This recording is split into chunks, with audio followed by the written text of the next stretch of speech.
Chiwetel, I would be disappointed to hear that you don't get this 1,000 times a day, but I was recently rewatching Children of Men. My God, that film holds up. Yeah, no, it's what an special, experience that is. Yeah, and it makes me wonder, we've seen you tell so many interesting stories since then. What is it you look for now? What is it the thing that gets you out of bed? Yeah, that's a good question. Yeah, no, it's story. It's still story. It's story and character. Obviously, they're often just intertwined. That you find that you have a great and interesting character, and it's part of a fascinating story or fascinating world. And that always engages me. I'm just, and in this occasion, it was obviously a brilliant short story by Stephen King, but then Mike Flanagan is creating this world and pulling this world onto the page, and so I'm reading this screenplay and I'm immediately down the rabbit hole, and that's, to me, I think very quickly whether somebody's writing on a wavelength that you're like, I want to be part of whatever this is, and then I couldn't predict where it was going at all, and it was just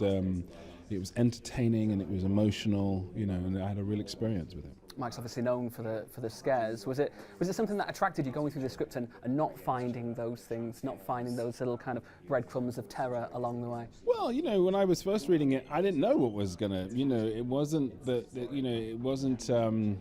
I didn't know where it was going, and it could have easily gone a few different ways. And I was quite open to any of it because I just felt like actually the character's fascinating, the way the story's being told is fascinating. It has such kind of depth and meaning to it that, tell me the story, whichever way it goes, and I was excited to carry on reading. I loved where it did go, Finally, it's a film that seems to celebrate living in the moment, whether that be the end of the world or not. So I wondered, when do you feel like you're in it the most? You're living in the moment the most? Is it when you're on stage? Is it when you're on camera? Or is it doing something completely unexpected? When do you feel alive?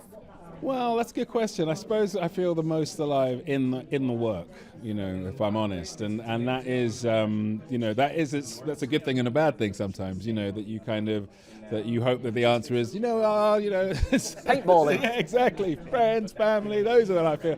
But no, I guess if I'm honest, it's really like when I'm in that moment of discovery, of artistic discovery, and with people who are in the same kind of, in the same sort of mode, in the same pursuit. That's very exciting. It's great.